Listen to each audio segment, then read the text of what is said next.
안녕하세요. 70억분의 1의 사나이 마성의 중독성 정봉주의 정치조 정봉주입니다. 자, 지금 이 시간 여러분이 가장 많이 찾아본 실시간 검색어 체크합니다. 쇼트트랙 3000m 계주 금메달 땄죠. 5명의 여전사들. 자, 판커신 최민정 선수를 밀친 중국 선수죠. 실격. 그다음 세 번째, 조민기, 배우 조민기 씨도 학생들을 성추행했다는 폭로 이어지고 있습니다. 자, 첫 곡은 임재범의 이름, 금메달 딴 선수들의 이름, 그 다음에 우리의 정치쇼를 듣는 청취자 여러분들의 이름 모두가 다 소중한 이름입니다. 이름 듣고 돌아오겠습니다.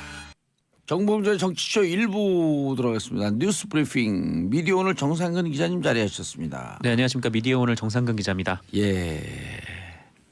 어제 쇼트트랙 보셨죠? 네, 봤습니다. 예, 저는 안 봤어요. 아, 왜요? TV가 없어요. 아, 네, 그렇군요.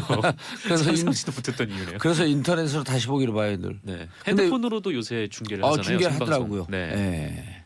근데 그거 할 때 뭐 다른 일이 있었나 그래서 끝나고, 왜냐면 다 8시 몇 분에 했죠. 우리 다른 무슨 방송 비슷한 일정이 8시부터 있어갖고. 아, 그래요? 8시 좀 네. 넘어서 한 것 같아요. 네, 저녁 맞아요. 먹을 때 막 하려고 그러더라고. 네. 예. 뭐 여성, 남성 쇼트트랙 예. 각자 경기하고 그다음에 여자 계주 이렇게 했었죠. 근데 마지막까지 진짜 뭐 박빙의 차이여가지고 예. 엄청나게 이제 심장이 막 쫄깃해진다고 하나요? 하여튼 그런 느낌이 좀 들더라고요. 심지어 쫄깃해진 건 단 한 번도 경험을 못 해봤어요. 아, 그래요? 이게 쫙 쪼여오는 느낌 그런 거 있잖아요. 그러다 쓰러지면 어떻게 심장 마비 이런 거로. 네, 뭐 저같이 쫙 이렇게 살 쪼여와요, 있는 진짜? 사람들은 그런 위험성이 높죠. 쫙 조여오는 걸 진짜 느껴요? 되게 긴장되고 막 그냥 그런 긴장. 순간 나 있잖아요. 심장 어떻게 이제 심장이 조여오지? 네, 하여튼 뭐 그런 근데 쪼여온다는 두 표현이 팀이 맞는 것 뒤에 같아요. 두 팀이 탈락했죠. 네, 그 원래 중국이 2등으로 들어왔는데 네. 중국도 실격을 했고, 중국 우리를 계속 밀더라고요, 이렇게. 네, 손으로. 그 나오는 장면을 보니까 이렇게 손으로 네, 미는 장면이 왼손으로 있었는데, 계속 밀고 네. 또 휘청하고 우리가 또 그래갖고. 네, 캐나다가 실격된 이유는 아직 뭐 영상을 통해서는 전 못 봤어요. 캐나다, 중국 실격하면서 네, B조에서 순위 결정전에서 우승한 1등한 네덜란드. 네덜란드. 아, 금메달보다 동메달 딴 네덜란드 선수들이 더 좋아하더라고요. 그러니까 다른 나라 메달 따면 다 좋아요. 우리도 요즘 이제 다 좋아해요. 메달 색깔과 관계없이. 네, 그 저희도 전에 다 좋아하는데. 몇 년 전만 해도 그런 기사가 나왔죠. 은메달과 동메달 따고 죄인처럼 고개 숙이고 있는 한국 선수들이 참 이상하다. 아, 그러니까요. 예. 이게 사실 뭐 세계 뭐 50몇 위라고 해도 그게 엄청난 성과잖아요. 올림픽에 나갔다는 것 자체가 어마어마한 성과인데 예. 엄청난 노력이 있었을 거고요. 자, 그건 그렇고요. 뉴스 네. 브리핑의 첫 번째 기사. 네, 그 GM의 베리 앵글 해외 사업 부분 사장이 국회를 찾아서 한국 정부에 지원을 요청했습니다. 예. 이 군산 공장 폐쇄 방침을 밝혀가지고 우리를 발칵 뒤집어놨었는데요. 이 GM 본사 임원이 어제 국회를 방문해서 홍영표 국회 환경노동위원장 그리고 여야 원내대표를 면담을 했습니다. 이날 앵글 사장은 한국에 남아서 문제를 해결하고 싶다면서 이 한국 GM의 생산량이 연간 50만 대를 밑도는데 이거를 50만 대 수준으로 유지할 수 있도록 노력하겠다 이렇게 밝혔습니다. 예. 그래서 좀 한국 철수 입장에서 잔류로 선회를 한 건가라는 생각이 좀 들었는데 그냥 꼼수죠. 이거는 네 그냥 협상이 지렛된 것 같아요. 예. 일단 그 군산 공장을 폐쇄하는 건 하는 거고, 그러니까 너네가 추가 지원을 하지 않으면 아예 한국에서 철수하겠다라는 말을 이렇게 돌려서 하는 걸로 풀이가 됩니다. 왜냐하면은 그 앵글 사장은 이 부평하고 창원 공장에 신차 2종을 배치하겠다고 운을 띄우더니 기자들을 만나서 이러한 계획을 위해서는 모든 이해관계자들로부터 네, 협조와 지원을 바란다라는 말을 했어요. 그러니까 한국 정부의 지원을 요구를 한다는 거죠. 근데 이러려면 자기들이 구조조정해야 되잖아요. 그렇죠. 이 한국 GM 같은 경우에는 그 미국 사람 그리고 예. 한국 사람 이런 임원들이 굉장히 많다고 해요. 그리고 제가 지금 말씀드린 구조조정이 우리 한국 그 기업가들 네. 사용자들의 노동에 대한 이해 때문에 구조조정하게 되면 마치 노동자들을 해고해라 이렇게 들릴 수 있는데 네네. 구조조정의 마지막 단계가 그 해고 아니에요? 근데 맞아요. 우리는 해고부터 시작하잖아요. 이 정리해고법에 관련해서는 사용자는 그거에 정리해고 이르기까지 모든 노력을 다 해야 된다는 다 하고 게 마지막인데 네, 우리는 전제되어 구조조정하면 정리해고부터 들어가잖아요. 네, 그렇습니다. 그런 게 아니고 우리가 얘기하는 원칙적인 의미의 구조조정. 그러니까 임원들 연봉 삭감하고 네.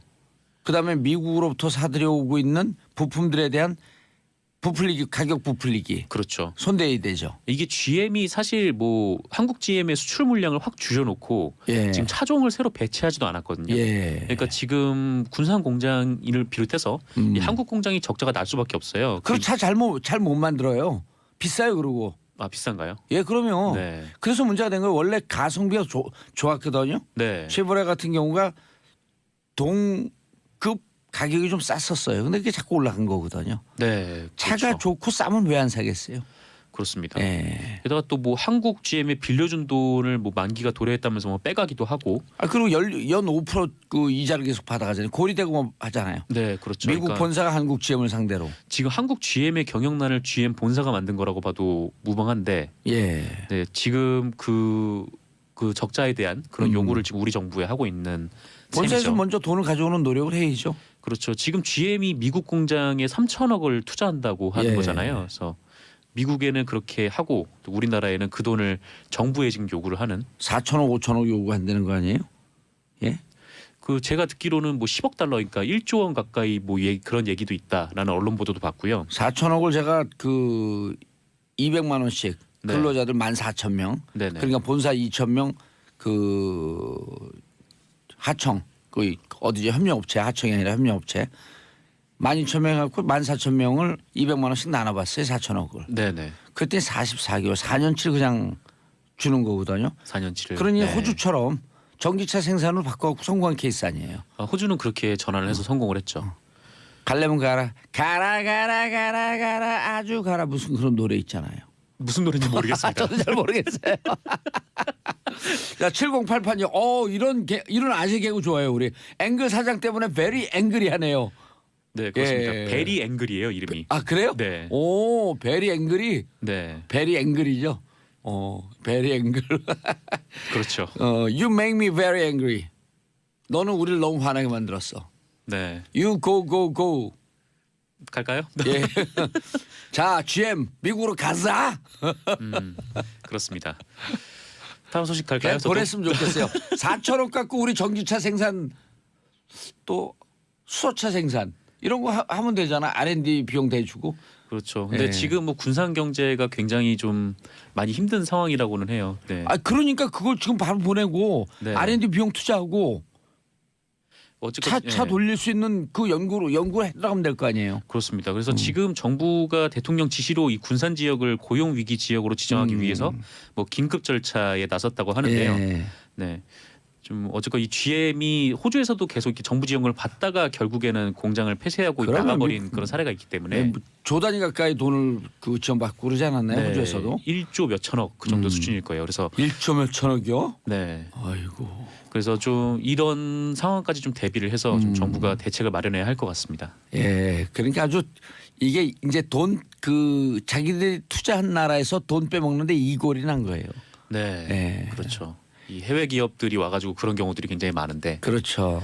이 쌍용차 예. 문제도 좀 그런 게 있었고요. 쌍차도 한번 그 먹튀했었으니까 이제 쌍차 경험도 있고 그렇게 당하지 말아야죠. 네, 그렇습니다. 알겠습니다. 오히려 우리 뭐 현대 기아 이런 데다가 네. 차란 니들 하고 그 너희들 이 여기 생산 라인 만들고 전기차 생산하고 이런데 우리가 그 R&D 비용으로 대주겠다 이런 게 차라리 낫지 않아요? 미래가 보이는 거니까. 그러게요. 이 뭐 전기차 생산 방식하고 이 가솔린차 생산 방식하고 완전히 다르다고 해요. 그래서 예.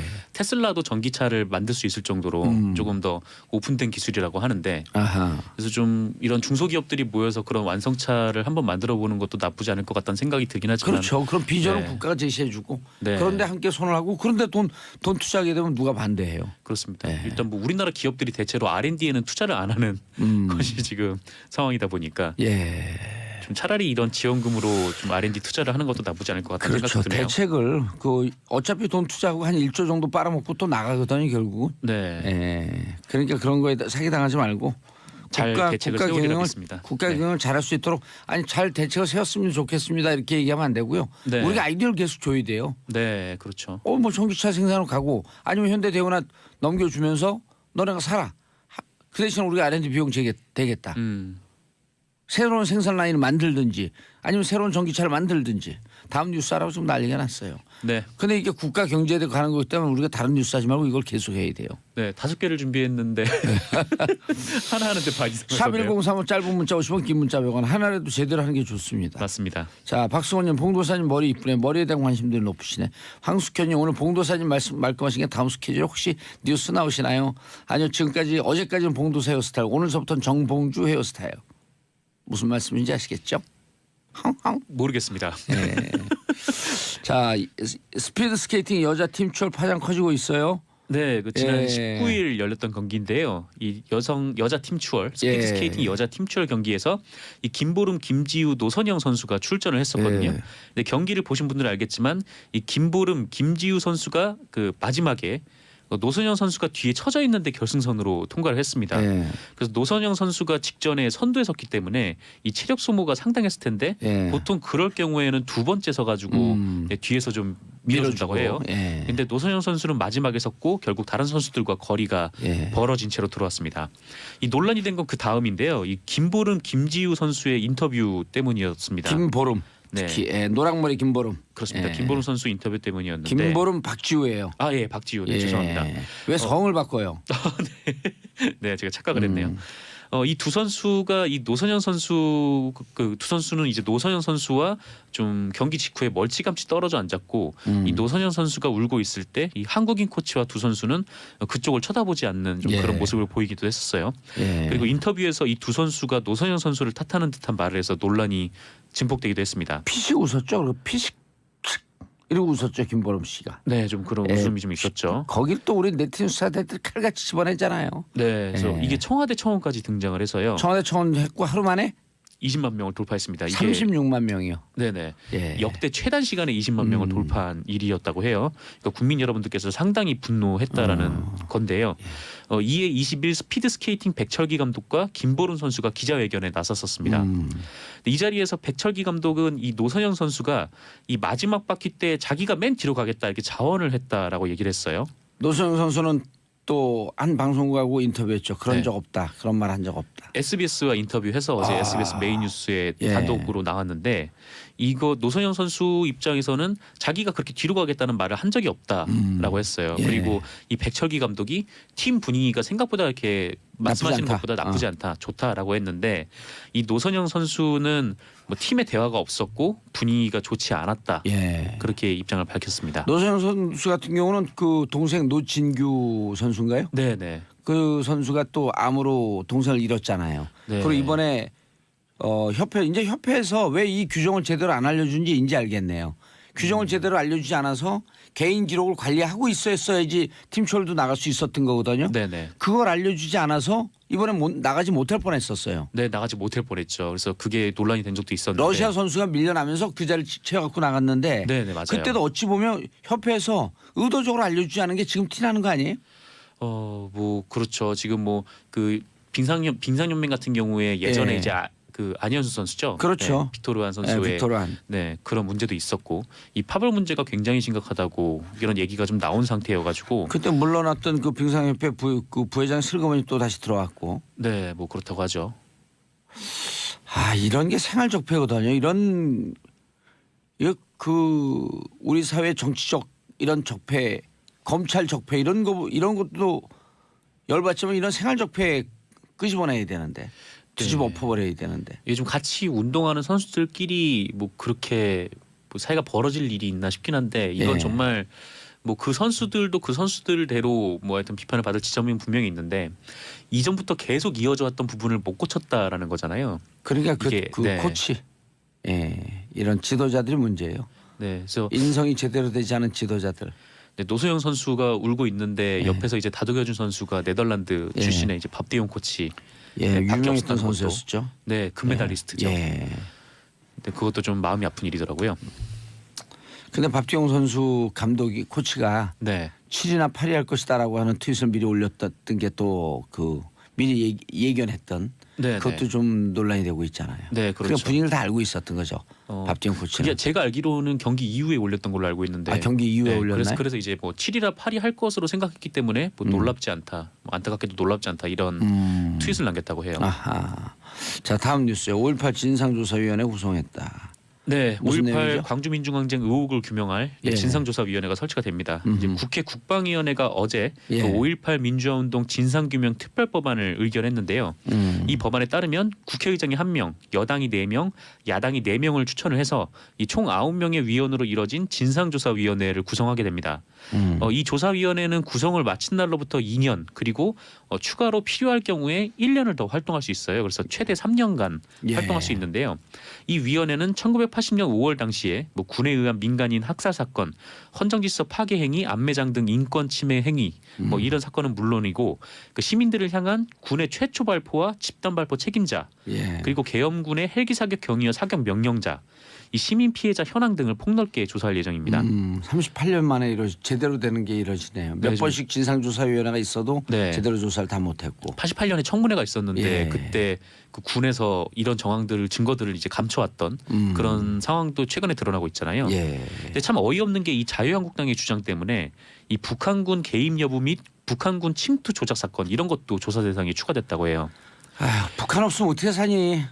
그러게요. 아유. 자, 아마 이 자유한국당에서 추천한 위원들이 이 조항을 가지고 위원회를 엉망진창으로 만들 가능성도 있을 것 같습니다. 예, 알겠습니다. 인사하시고요. 네, 감사합니다. 예, 수고하셨습니다. 미디어 오늘 정상근 기자였습니다. 광고 듣고 저는 2부 돌아옵니다. 채널 고정하소서. 정봉재 전치쇼 2부 순서 들어가겠습니다. 이름하여 3변시대. 자, 고구려를 대표하는 백성문 변호사님. 네, 안녕하세요. 백성원 변호사입니다. 예. 자, 그리고 신라를 대변하는 김태현 변호사님. 안녕하세요. 예. 김태현입니다. 두 나라 다 망했어. 백제도 망했어. 이제 전 고구려라니까. 고구려도 망하네. 아니 고구려 백제 신라 없어지고 뭐가 생겼죠? 고려? 고려를 대표하는 이정열 부장판사님. 그렇게 하는 거예요, 여기는. 이거 원래 하는 거예요, 이렇게. 적응 안 돼. 통일을 축하합니다. 청자 여러분 안녕하십니까? 예. 저 아니 3변 시대인데 왜 아니 변호사님을 여기, 부르시지? 부장판사잖아요. 사부장을 부르. 아 사무장이에요? 예.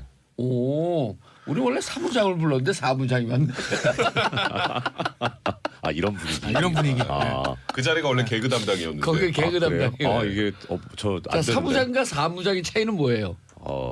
처음 듣는 거. 저기 그 송구스럽지만 법에 없는 말은 제가 잘 몰라서.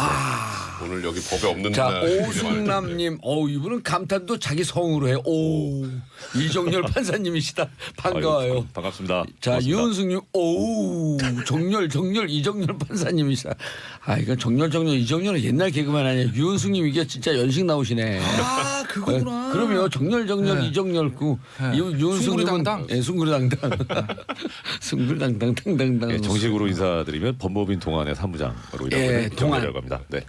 동안에 누가 있죠? 우리 그 자주 방송에 나오는 누가 있던데? 그 조대진 변호사 말씀하신 것 같은데 예. 여기 저 퇴사. 퇴사했어요? 네, 다른. 그래갖고 요즘 무슨 법에서. 진짜가 네. 나타날 때는 팟캐스트 하고 있더라고. 네. 근데 그런 거 하지 말라 그랬는데. 그 팟캐스트 방송은 전국과 아니면 사실 의미가 없죠. 아니에요, 의미 있어요. 근데 왜 그거 하지 말라 그랬냐면 제가 무슨 캠프 차린데 거기 대변인 하라 그랬거든. 그러니까 오케이 하겠습니다 그러더니 보니까 가서 그 방송하고 있었고 당해서 안 된다고 대변인 못 간다고. 그래서 대변인 하나 뺏겼어요. 대변인 16명이었었는데. 자, 오늘도 하루 종일 요즘 아침에 일하면 밤새 MB 하셨습니까? 그런댔잖아요. 매일매일 뭐가 많이 야, 튀어나오니까. 뭐가 튀어나왔어요? 단독 기사가요, 매일. 각 언론사 뭐 신문 방송 뭐 해가지고 단독 기사가 하루에 대여섯 개씩 나오는 것 같아요. 근데 우린 재밌어요 그게. 왜냐하면 삼변 시대에서 쫙 끝나고 중간중간에 인트로구라 할 때. 예? 그때 인트로구라 할 때 김태현이 다 쏟아나. 그럼 그게 한 일주일 있다 기사가 나와. 어떻게 그렇게 다 알아요? 제가 뭘 다 한다고 그러세요? 점을 좀 봐요. 아니 진짜 예측력. 김태현 변호사님 예측력이 정말 탁월하세요. 예, 네. 예측 정보력. 진짜 대단해요. 예측 정보력. 그렇죠. 저 이제 그 저녁에 시사 전망대를 같이 수요일 금요일 같이 하는 금요일 날 같이 하고 있는데 다른 프로도 막 여기서 홍보도 하시고. 근데 어디 시사 같은 전망대? 방송국이잖아요. 여기 같은 SBS 방송이잖아요. 그래서. 아, 저녁 방송 김성준 씨. 예. 근데 거기서 같이 하면서 두 가지를 예측을 했는데 다 맞지. 오, 누가 뭐? 맞출 수 있는? 뭐요? 아니 그때 서지현 검사 그 예. 문제 나왔을 때 그때 그 김재련 변호사가 엉뚱하게 막 뭐 무슨 법무부 장관 비난하고 나섰었잖아요. 그래가지고 이거 좀 정치적 의도가 있는 거 아니냐. 근데 저는 이제 그렇게 의심을 했는데 김태현 변호사님께서 정치적 의도를 가지고 있다면 예. 분명히 해임을 할 거다. 근데 하루 뒤인가 바로 김재련 변호사 그냥 뭐 해임됐죠. 예. 뭐 형태는 사임이었는데 예. 그랬고 그다음에 김여정 그 부부장이 와가지고 남북 정상회담 카드를 던질 거다. 근데 저는 그게 마지막 변호사들도 팬데믹이냐. 정치 얘기도 해요?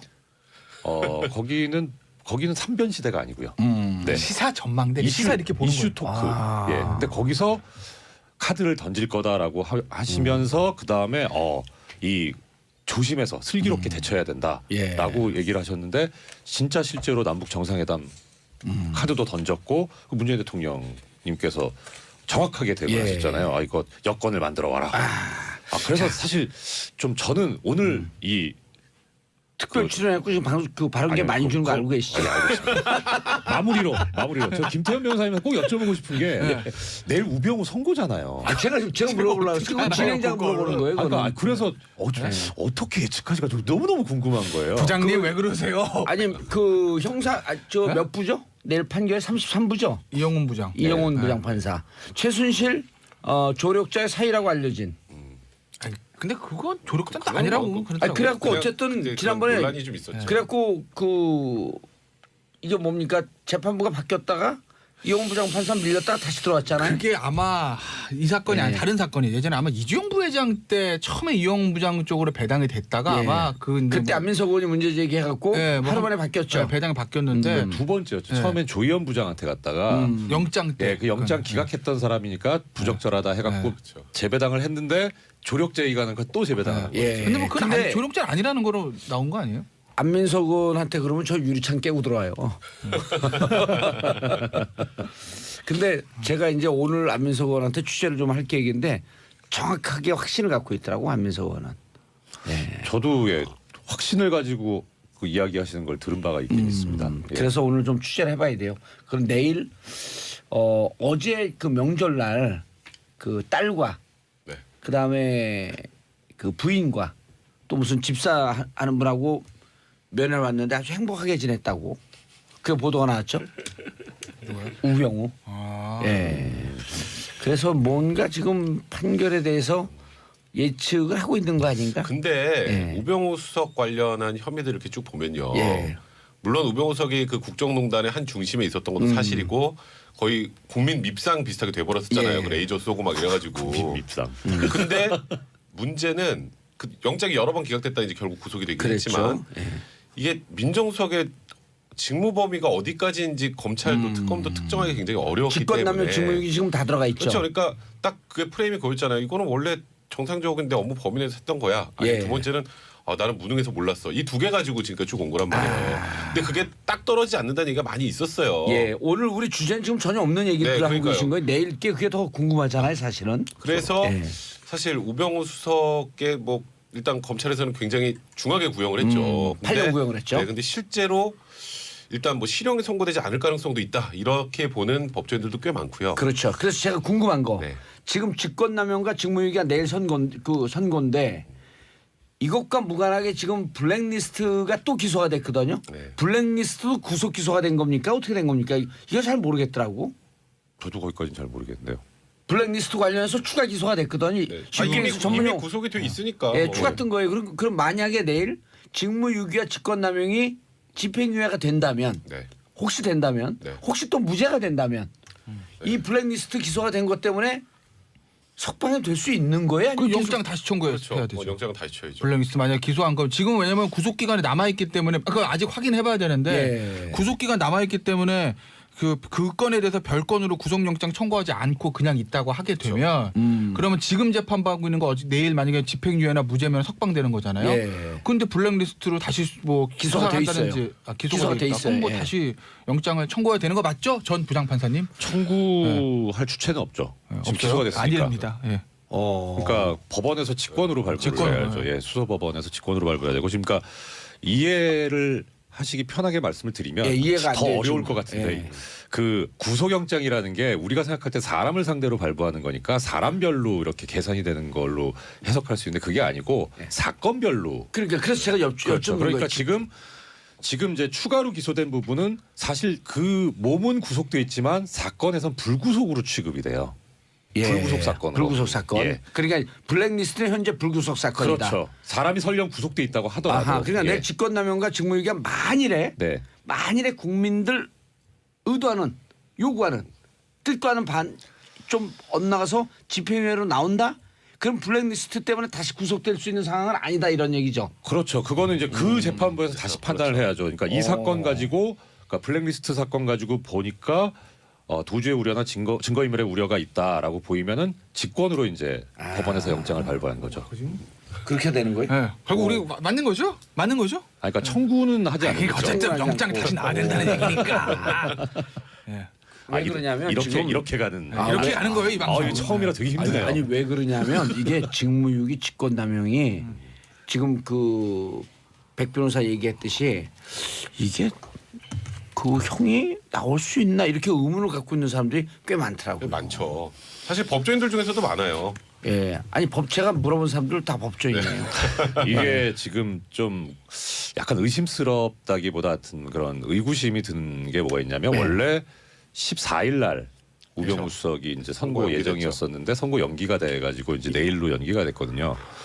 그 이면에 뭐가 있냐면 13일 날 최순실 선고가 있었어요. 그래서 거기에 이제 직권남용 부분이 권리행사 방해가 들어가 있기 때문에 공범으로서 최순실 씨가 그거를 참고하려고 한 거 아닌가라는 그런 생각이 들긴 하는데 거기서 어떻게 했어요? 직권남용과 권리행사 방해. 거기서 일부는 유죄가 나오고 일부는 무죄가 나왔어요. 근데 무죄 부분이 좀 눈여겨 보이는 게 뭐냐면 직권남용이라는 게 일단 첫째 아까 백 변호사님 말씀하신 대로 형식적으로는 그 사람의 권한 범위 안에 들어가야 있어야 돼요. 예. 들어가 있어야 되는데 이게 남용이기 때문에 과도하게 쓰는 거인 거예요. 예. 근데 최순실 씨 부분에서 일부 무죄가 나온 건 뭐냐면 이게 자기의 권한을 불법 용도로 사용한 거지 남용한 거라고 볼 수 없다 해가지고 무죄가 난 것들이 좀 있어요. 애매하네. 그러니까 이게 사실 좀 설명하기 좀 어려운 부분인데 비연령 그런 건가요? 해석에 따라서 될 수도 있어요. 굉장히 어려워요. 이연령 비연령 어려워요. 한번 또 해볼까요? 또 이연령 비연령? 예, 또 해봐요. 이거 시비 거는 걸 수도 있는데 예전에 이제 이현우 부장 그 판사는 시비 걸 때 표정 아주 안 좋네. 시비 거는 표정이니까. 웃으면서 시비 걸면 이상하잖아요. 눈을 약간 치켜뜨면서 약간 치켰다 약간 아니 나 치켰다. 눈물이 흘렸고 눈물을 막는 줄 알았어. 아 오늘은 그 얘기 하잖아요. 생각나서 TOP. TOP, 여기 TOP예요. TOP 별명 뭐야? TOP, TOM, SOS도 있어 이제. 피가 뭐예요? TOP. Tear of 박근혜의 눈물. 박근혜 얘기만 하면 울거든요. 저번에 눈물 한번 닦았어요. 아니라니까요. 얼른 하세요. 네, 아니 그러니까 이런 아니, 거죠. 박영선 의원도 아니고 뭐 이렇게 다 거짓말로 드러나요? 박영선 의원이 이렇게 또 여기서 예. 제가 욕 먹어요. 그분 얘기하면. 죄송합니다. 아 이거 상방송 편집도 안 되잖아요. 예. 저기 이런 거잖아요. 예? 이 뭐지? 이 저 하지 말라는데. 해 얼른. 저기 빨리. 그 권한이 사실은 작은 사람들이 그 권한을 남용하는 게 죄 아니에요? 원래?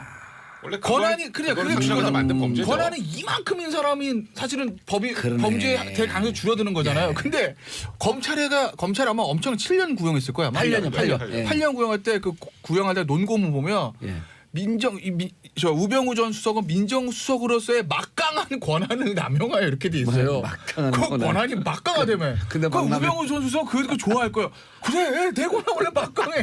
그래서 내가 민정수석으로서 하는 건데 이게 뭐가 문제지라는 이 논리들이 약간 예. 제가 말꼬리 잡는 거긴 한데 법리적으로도 그런 다툼의 여지가 있어서 원래 국정농단이 네. 말꼬리 잡은 사건이에요. 네, 그래요? 결국 말로 시작했잖아. 비탄하고. 비탄하. 말꼬리. 예. 아 완전히 감 잡았습니다. 자, 이렇게 하는 거예요 지금. 자 백승문 변호사님. 네. 그래서 내일 우병우 예측. 저는 좀 짧은 실형 정도 선고되지 않을까? 예, 짧은 실형 3년 미만에. 집행유예보다는 예. 짧은 정도의 실형. 실형. 실형 1년. 실형 1년. 오. 실형 1년 할 거면 집행유예 줄 것 같아요. 그렇죠. 집유는 안 할 것 같아요. 집은 안할 그러니까 것 실형 같아요. 1년이면 예. 근데 아직도 나올 것 초범 같아요. 아니에요. 초범이니까 난 그것도 실형 형평 1년에서 1년이면 나는 백승 변호사는 1년 6개월 정도. 1년 6월 정도. 네. 아 저는 예측력 없습니다. 아니 저는 그래도 그냥 하세요. 왜냐 아니, 우리 저는 이제 하나 처세를 배운 이게- 게 이게 판사 김태현 변호사는 묻어가야 돼요. 예. 아, 저 그럼 맞아요. 높일게요. 2년. 2년. 저도 2년. 2년. 좋다. 아니 20개월 조금 낮춰갖고 20개월. 아, 그런 그런 성공을 안 잘 하고 안 해요. 1년 6월. 1년 6월 아니면 2년. 그렇죠, 1년 6월. 2년. 예. 아, 네. 그래서 2년 미만이 될 것이다. 집행유예는 없을 것이다. 그 정도면 단기 자용인 거예요. 예, 그러니까요. 요쯤 되면 오늘 김태현 변호사 악성 댓글 없을 것 같아요. 아, 그래요? 아. 변호사님한테 묻어가긴 한데 좀 아쉽네요. 2년 너무 약한데. 약해요? 자, MB 금고지가 모두 구속됐다. 백순 변호사님. 사실 뭐 지금까지 MB 그 돈에 관련된 흐름, 수사 관련된 걸 쭉 지켜보면 예. 김백준 총무기획관이 구속되고 그다음에 이병모 청계재단 사무국장이 구속이 됐죠. 이분도 또 키맨 아니에요. 네, 거기가 원래 그 MB의 차명재산 관련해서 그 증거를 좀 없앴다는 걸로 이제 예. 나중에 구속이 됐는데 그 이후에 엄청나게 지금 거의 뭐 검찰이 엄청나게 협조를 하고 있잖아요. 그렇죠. 이병모 씨가 지금 도곡동 땅부터 지금 다 지금 지하 얘기를 하고 2층의 있습니다. 위치도 알고 있었던 분 아니에요. 네, 그러니까요. 어허. 그 사실 그 지하 2층에서 나온 것들 때문에 지금 또 전부 다 이렇게 수사에 협조하는 모양새를 예. 보여주고 있는데 이영배 이제 씨는 마지막으로 그저께죠. 예. 19일 날 이영배 이제 다스의 협력사입니다. 예. 금강 대표인데요. 금강. 네, 금강이라는 데 대표인데 대략 92억 정도의 횡령 및 배임 혐의로 이제 구속이 됐어요. 너 얼마요? 92억. 많죠. 이야. 돈 단위가 커요 여기는 예. 지금. 근데 우리 이런 거 한번 좀 줘봤으면 좋겠어. 근데 내가 이제 한번 만지고 다시 돌려주게. 검찰에서 생각을 하고 있는 건 예. 그거를 본인이 꿀꺽하려고 했을까? 그러니까 지금 본인이 꿀꺽했다고 구속된 거잖아요. 아주 간단하게 생각하면 횡령 배임이. 근데 이제 힌트 배임 부분이 예. 이시영 씨가 운영하는 SM이라는 회사의 자회사 다온이라는 데 저리로 돈을 빌려줘서 회사에 손해를 끼쳤다가 배임이에요. 아, 이시영 씨가 대주주로 있는 회사. 그리고 아하. 비자금 조성한 것도 이분이 썼을까? 아하. 이것도 MB 쪽으로 가지 않았을까가 일단 검찰의 생각인데 그걸 불면 커지네. 이제 그걸 불면 커지죠. 이제 그러다 보니까 이제 소위 이명박 전 대통령의 자금을 관리했던 흐름을 관리했던 알고 있는 사람들이 지금 전부 다 어쨌건 구속이 돼 있는 상황이고 진술을 다 바꾸고 있지 않습니까? 이제 이영배 대표까지 진술을 바꾸면 가뜩이나 퇴로가 막혀 있는 MB 입장에서는 진짜 뒤로 갈 곳도 없어지는 상황이 될 가능성이 많아지는 거죠. 김세현 변호사님. 네. 알고 있는 거 다 풀어놓은. 저 몰라요. 저 몰라. 이병모 씨 제대로 알아보면 그 바로 구속 기소할 거예요. 가서 알아보고 다시 들어올까요? 한 시간. 한 시간만 주시면 아니 근데 제가 알아서. 2008년 정원 특검 사무실에 나와서 네. 다스는 MB 것 아니다라고 이렇게 기자회견까지 했던 사람들이라면서요. 그렇다고 하죠. 오, 네. 그때는 별로 관심들도 없었는데. 그때는 관심도 없고 그때는 사실은 그러니까 어떤 사건이든 마찬가지예요. 그렇죠. 그때는 당선인이고 손 못 댈 때니까. 그때는 사실은 이 박근혜 전 대통령과 당시 박근혜 후보와 당시 경선에서 한나라당 예. 경선 이명박 후보와의 경선 과정에서 이명박 후보가 승리해서 한나라당 후보로 확정되는 순간 실질적인 대선은 끝난 겁니다. 아, 이번 대선에도 문재인 당시 후보가 민주당 후보 경선 확정되는 순간 대부분의 사람들이 아 이거 뭐 문재인 후보가 대통령 당선되겠다고 많이 봤잖아요. 예. 사실은 이번 선거도. 그때 사실 더했죠. 아, 더 있죠 그때는. 더했죠 그때는. 그래서 사실은 당시에 저 누구죠? 저 이회창 총재가 나와서 보수표를 한 15% 정도 14천 몇 프로 가져갔음에도 불구하고 500만 표 차이 난 거 아니겠어요? 그렇죠. 그러니까 압도적으로 누구든지 정말 삼척 동자도 이길 걸 알고 있었기 때문에 당시에는 뭐 제대로 수사가 되기는 우리나라 현실에서 쉽지 않았던 거고. 근데 이제 어쨌든 지금은 이게 다 많은 거를 털어놓고 있는데 아마 이런 걸 거예요. 검찰이 워낙 그 외장하드 얘기도 있지만 지하 2층 그 창고 예. 거기서 어마어마한 문건이 나오고 있기 때문에 본인들도 부인할 수가 없죠. 문건 딱 있는데 야 이거 뭐야 그런데 모르는데요? 이걸 어떻게 하겠어요? 그런데 자, 이 두 사람이 불고 있고 또 하나는 김백준 전 기획관에게 MB가 삼성이 대납한 40억 중에서 자 소송비 쓰고 남은 거 한 10억 좀 가져와라. 이게 정보보고서에는 돌기 시작했었어요. 근데 확인이 안 돼갖고 기사들은 못 쓰고 있었던 와중에 어제 오늘 이제 어제 아침 제 기억에 이게 조간신문 따끈따끈한 얘기. 어제 조간신문 그다음에 어제 저녁 어제 종합 이제 어제 이제 제가 알기로는 동아일보에서 아침 조간에서 단독을 먼저 한 거고. 동아일보에서 했어요? 그 다음에 이제 저녁에 KBS, 뭐 MBC, 뭐 채널 A 다 하고 단독 리포트가 나가고 오늘 아침에 또 중앙일보 단독 기사까지 나갔는데 종합을 해보면 돈이 한 지금 액수 한 40억 정도 얘기하는 거잖아요. 그렇죠. 40억 소송비 대납. 근데 10억이 남았다는 거예요. 남았다.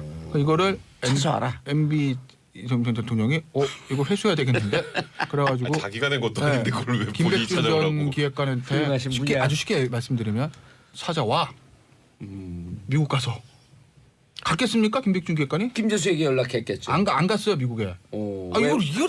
이게 지금 말이 되는 게 아니잖아요. 가서 찾아오라는 게. 예? 그래서 안 갔고 네.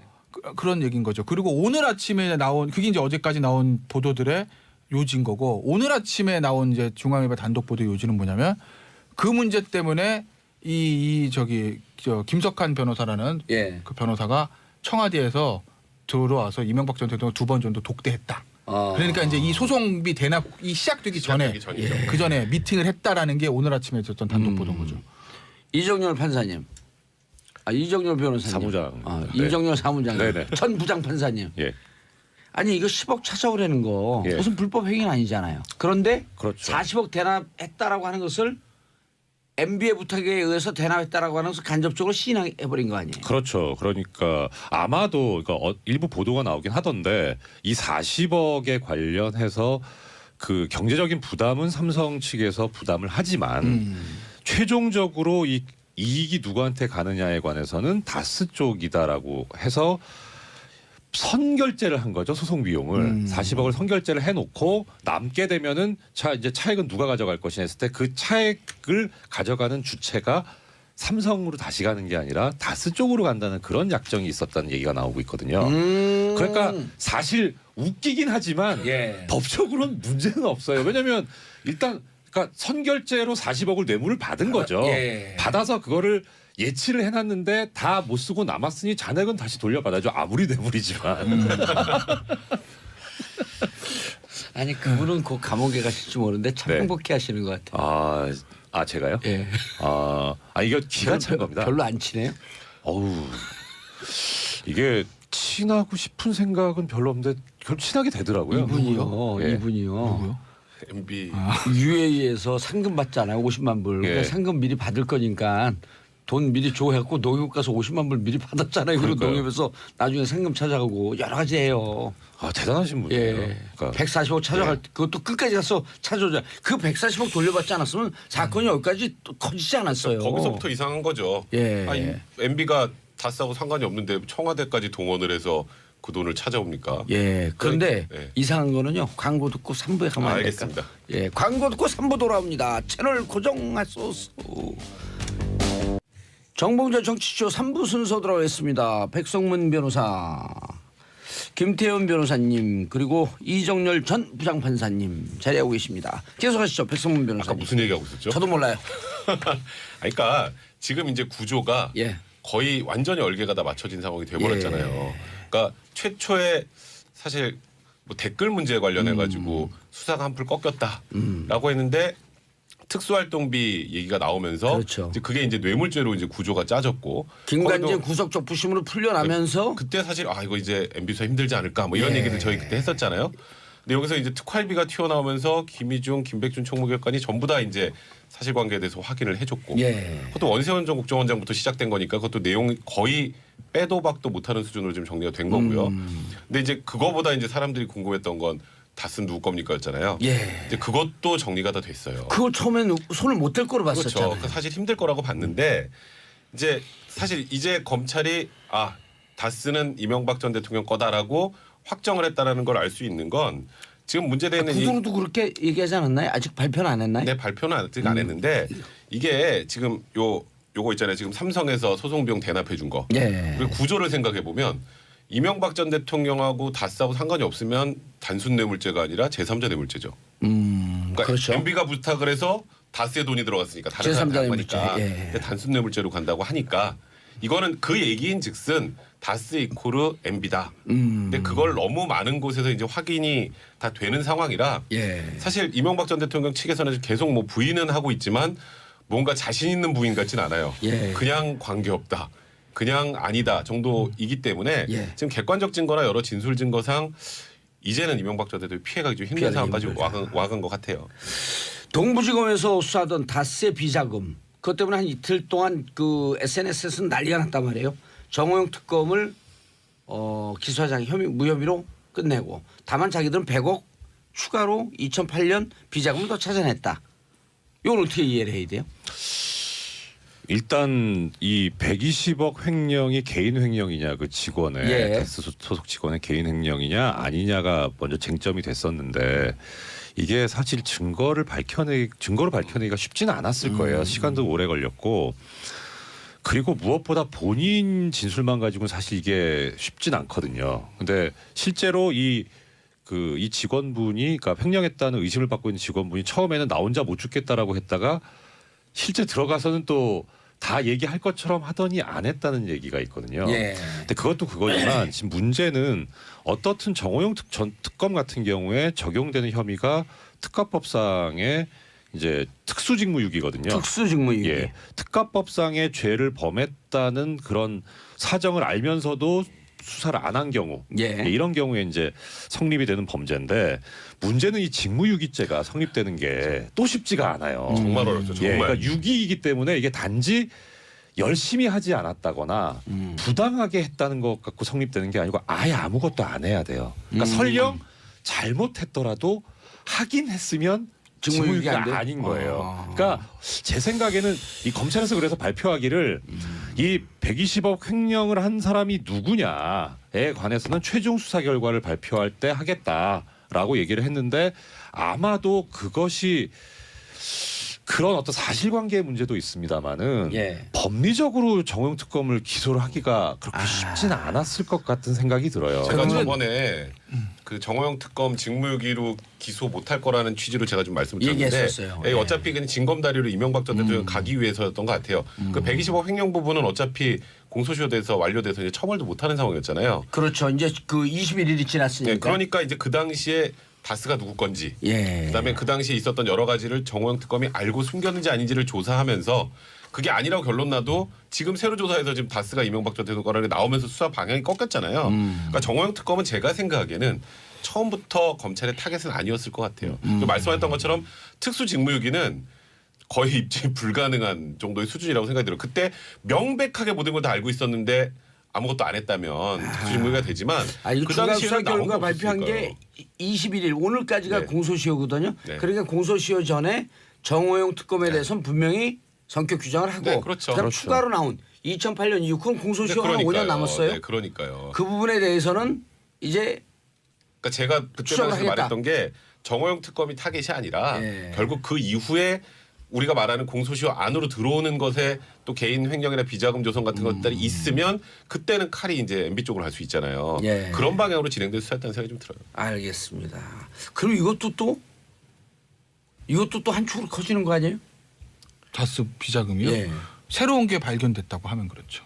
어차피 이 120억 아니 새로운 게 발견됐다라고 하는 게 지금 보도가 아니, 나오잖아요. 그러니까 새로운 거 이제 새로운 비자금의 흔적을 잡았다라고는 예. 보도는 나왔는데 아직까지 그거 이제 수사 결과 발표된 거 아니고 수사 진행 중이니까 우리가 말하기 좀 조심스러우나 이 120억 위에 플러스 알파가 있다는 얘기는 예전에도 한번 언론 보도에서 한번 나온 적은 있었을 거예요. 예. 그러니까 지금 그러니까 이런 거죠. 그러니까 이 120억에 대해서는 크게 중요한 것이 아니다. 공소시효 문제도 있고 그리고 사실 뭐 정호영 특검을 뭐 특수직무유기로 그건 뭐 그렇게 중요합니까? 곁다리인지 사실 중요한 건 MB 아니겠어요? MB 비자금. 근데 검찰 입장에서도 이병모 보면 씨가 이렇게 주장했다는 거 아니에요? 다스 이상호 회장 통장에 돈을 빼서 MB 사저 재건축 비용으로 줬다. 그런 거 아니에요? 그게 얼마가 될지 모르겠지만 뭐 수억 줬겠죠. 뭐 JTBC에서 아마 그저께부터 그럼 이제 둘 중에 하나 아니에요. 다스는 MB 것이든 아니면 그냥 줬으면은 네. 증여세 물어야 될 거 아니에요. 그렇죠. 뭐 증여세야 뭐 세금의 문제인 거고 다스가 이명박 전 대통령 것이다라는 건 이제 거의 뭐 확정이 돼가는 분위기인 거죠. 확정이 돼간다. 그러니까 결정적으로 다른 것도 또 얘기들 돈의 흐름들도 있지만 돈의 흐름들이야 뭐 이상원 회장이 말 그대로 그래 내가 내 돈인데 내 동생이 줬어 세금은 증여세 안 냈어. 낼게. 미안해. 이제 곧 낼게. 그럼. 뭐 이래버리면 뭐 되는데 아까 이제 일부에서 잠깐 얘기하다 보니까 소송비 대납 과정에 문제에 있어서 이영호 대통령이 가서 받아오라고 그랬다는 그런 부분도 자기 회사가 아닌데 가서 그걸 받아오라고 그러겠습니까? 그러니까 그런 걸 봐도 이명박 전 대통령이 다스 실소유자라는 건 뭐 그 이미 최근에 이명박 대통령 사무실 다녀왔어요? 왜 가요 제가 거기를 톰. 아 또 있어요 별명 톰 Tears of of MB MB. 아 별게 다 있습니다 저는 아유 눈물이 많으신가 봐요. 아 몰라요 SOS도 있어요 예. 그래서 지금 MB 측 반응 SOS도 설명해 줘요. SOS는 스콜라십 오브 삼성 아, 삼성 어머 나 여기서 나쁜 건 다 담당하고 있어요. 장학생은 아니시지 않아요? 그냥 식구지? 더 나쁜 거 아니야 아 식구 오브 삼성. 적응하셨네요. 적응하셨어. SOS 가 FOS가 더 좋아요. 팍스 TV 같잖아. FOS. 어쨌든 패밀리 오브 삼성. 근데 어쨌든 그 지금 어쨌든 톰 MB의 대응. MB의 대응이요? 예. 카드가 없죠. 예? 카드가 무슨 카드 써요 지금 이 상황에서? 그러니까 MB가 얼마 전에 지난주 일요일인가요? 설 연휴 때 기자들한테 문자 메시지 보냈을 거예요. 일종 보도자료 형태로. 굉장히 짧습니다. 굉장히 짧아요. 아 그래요? 그러니까 별 내용이 없어. 그냥 나는 김석환 변호사한테 우리는 사기당한 거다. 아 김석환 변호사한테 사기당한 거다.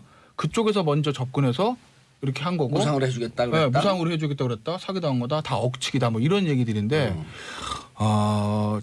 뭐랄까요? 반박이 자체가 그러니까 논거가 있어야 되는데 논거가 없잖아요. 그러니까 예를 들면 물론 지금 언론 보도 나오는 게 다 100% 사실인지는 물론 수사 결과 발표를 봐야 되고 나중에 재판 결과를 봐야 되지만 삼성 부회장이 다 얘기했잖아요. 가서. 네. 그러니까 지금 어쨌든 언론에서 나오는 것들은 굉장히 구체적인 정황들, 구체적인 워딩들, 구체적인 흔적들이 나오는데 이명박 전 대통령 지금 대응은 굉장히 추상적이라는 거죠. 나 아닌데? 나한테 왜 그러지? 딱 이것뿐이 나는 거예요. 그러면 사실은 그 대응을 놓고 봤을 때 이명박 전 대통령이 최고의 방패가 있어서 그걸 숨겨놓는 것이 아니라 지금 내밀 수 있는 카드가 없기 때문에 그런 대략적인 추상적인 반응이 나오는 것이 아니냐라는 얘기들도 있는 거고 글쎄요 지금 이명박 전 대통령 옆에 이제 뭐 여러 수석들이 있습니다. 예. 그리고 저기 그 수석들 뭐 삼성소 매일 회의하는 것 같고 그리고 이제 지금 변호인단을 꾸리고 있다고 하는데 대부분 이제 청와대에서 근무했던 분들 아니겠습니까? 예. 그런데요. 그 근무했던 분들 얘기 넘어가기 전에 딱 중간에 끊고 네. 그 7분 성명서 발표할 때 7분 서 있던 분들 있잖아요. 네. 정두원 의원, 정태근 의원이 네. 와 그러고 웃어요. 그 얘기일 거예요. 그분들 뭐랄까. 아무것도 모르는 분들 그게- 진짜 아는 건 네. 정태근 정두원 의원이라는 거예요. 그 전서부터 서울시장. 그러니까 왜 이분들은 그러냐면- 청와대 근무했던 분들. 왜 그렇죠. 왜 그러냐면 정두원 의원은 집권 초기에 사이가 갈라지긴 했지만 대선 과정부터 어떻게 보면 이명박 전 대통령 메이킹하는데 가장 1등 구신 아니겠습니까? 청와대 부시장 출신 아니에요? 서울시 정무부지장부터 예. 시작해가지고 안국포럼부터 해서 캠프 어떤 또 실무를 다 책임진 분 아니겠어요? 그러니까 어떻게 보면 이명박 전 대통령 오랫동안 지켜봤던 사람이죠. 그렇죠. 그래 지금 거기 계시는 뭐 김효재 전 수석이라든지 이동관 전 수석이라든지 정동기 전 수석 같은 분들은 나중에 그 수석들 이름을 다 외워요? 뭐 그거 왜 저한테 왜 탐이겠어요? 아니 그분들 뭐 김효재, 이효재 이름도 모르잖아요, 우리가. 아, 그럼요. 탐이 될 TOM이 되려면 이 정도 그냥 사람 이름 잘 외웁니다. 굉장히 진지하게 전하시니까 더 가네요. 어쨌든 박진 변호사보다 더 가네. 나중에 사실 일종의 정두원 의원은 가신이라고 하면 예. 그분들은 일종의 수혜자. 테크노그 같은 거죠. 나중에 들어온. 그러니까 이명박 전 대통령의 어떤 치부라든지 약점들을 속속들이 알기는 어려운 거죠. 이명박 전 대통령 말을 하지 않으면. 그런데 정두원 의원보다 더 많이 아는 사람은 누구게요? 김백준 기획관. 근데 지금 검찰에 들어가서 김백준 기획관보다 더 많이 아는 사람. 김태현 변호사. 인정합니다. 어떻게 인정합니다. 자, 네. 판사님 판결을 해주세요. 인정. 아유 뭐 예. 그러니까 다툼이 없습니다. 과연 가장 많이 아는 이제 김백준 기획관은 지금 저 검찰에서 많은 진술을 하고 있는 거고 영포 빌딩에서 많은 자료가 나왔는데 그 사실들을 다 모르고 있는 예를 들어서 전직 수석들이나 그 있었던 변호사들이 이명박 전 대통령을 불러놓고 야 이렇게 됐어 어떡하냐 다스도 내 거고 다 내가 지시한 건 이거 어떡하지 대응책을 짜봐라고 해야 대응책이 잘 나오지. 맞아요. 그게 아닙니다. 뭐 이러면은 예. 대응이 안 나오는 거죠. 깜짝이야. MB께서 오신 줄 알았어요.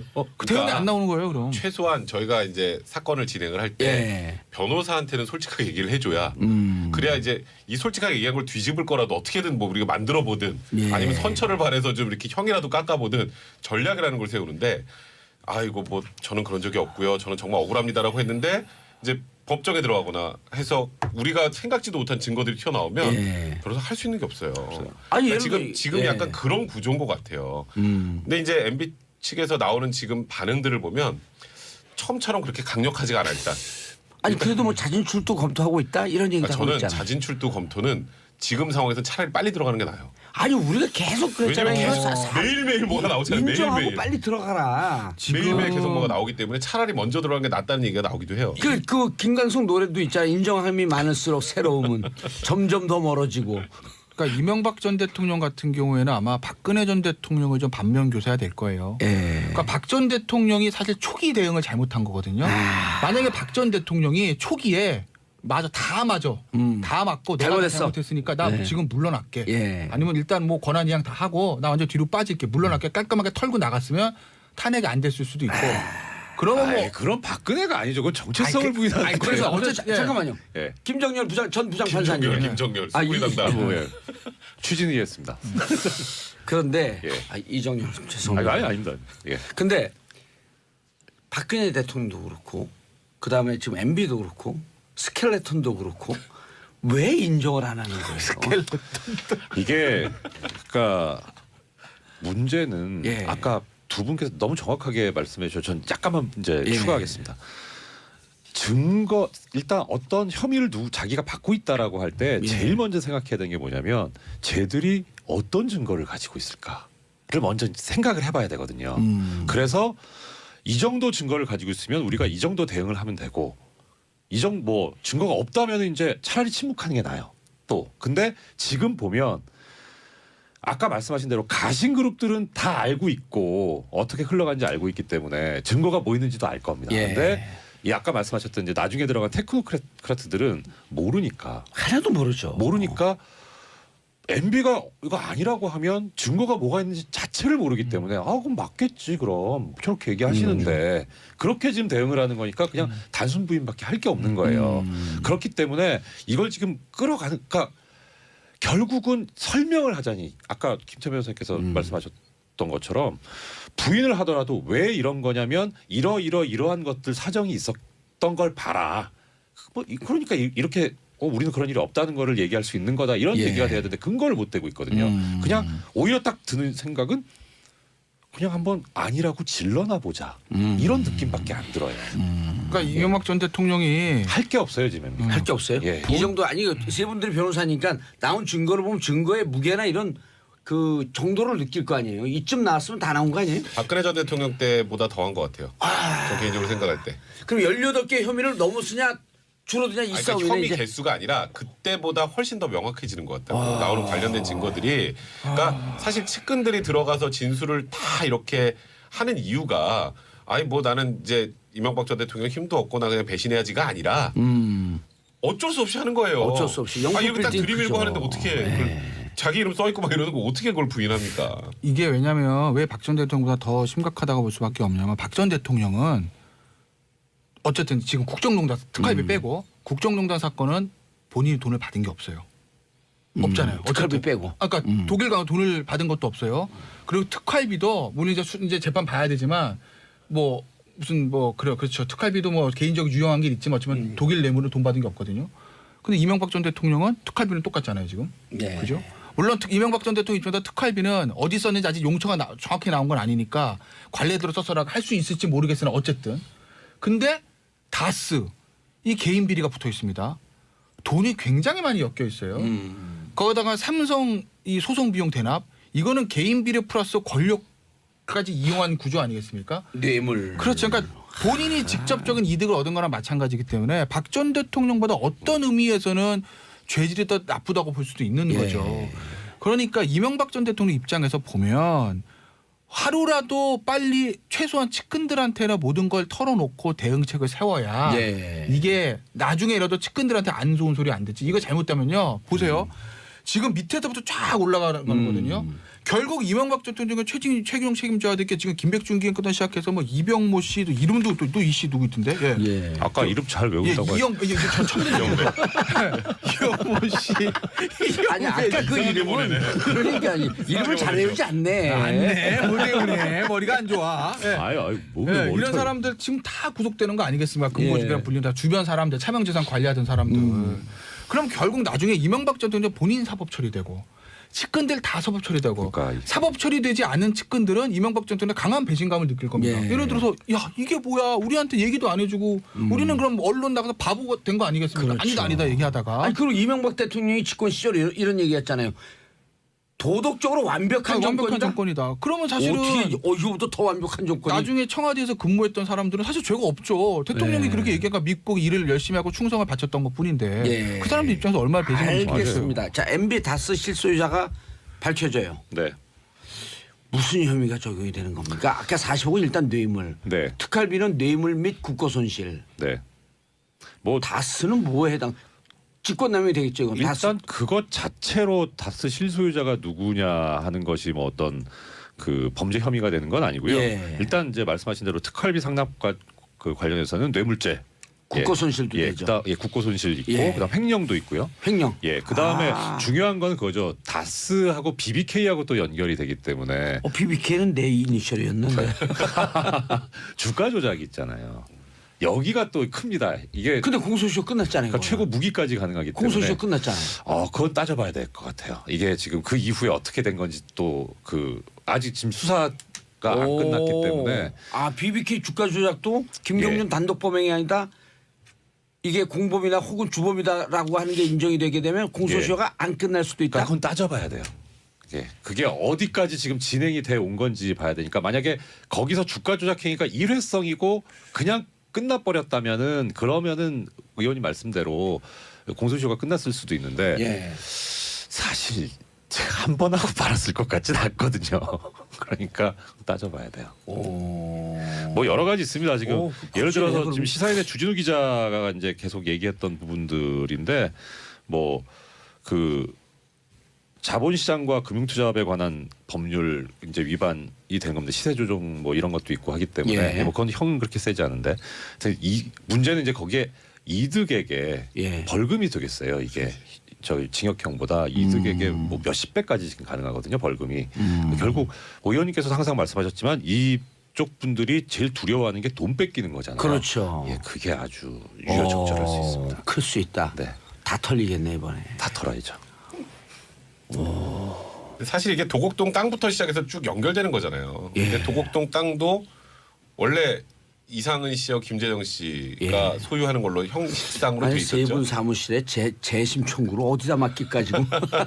근데 그 당시에 과거에 특검할 때 도곡동 땅 관련해서도 이상은 씨 건 아닌 것 같다. 근데 누구 건지 모르겠다 이렇게 결론났죠. 제3자의 것인데 제3자가 누굴까요? 뭐 이러면서 결론났죠. 정호영 특검은 근데 이상한 거 맞다 또 근데 이랬고요. 그게 참 재밌는 게 도곡동 땅을 팔아서 그 돈이 들어와서 다스가 이상은 씨 거라고 지금 돼 있는 거랑 마찬가지인데 그게 이상은 씨가 아닌데 그럼 이게 대표가 이상은 씨가 아닌 거죠.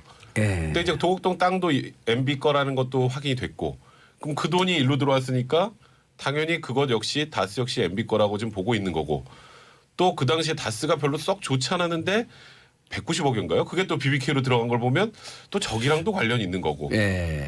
이제 그런 게 쭉 연결이 되다 보면 좀 조금 전에 말씀하셨던 것처럼 이게 어디까지 갈지 모르겠어요. 그래서 이제 저는 이제 BBK 문제는 그 당시에 이제 김경준 씨 때문에 이제 수사와 재판이 다 끝나지 않았습니까? 예. 완결이 된 거예요.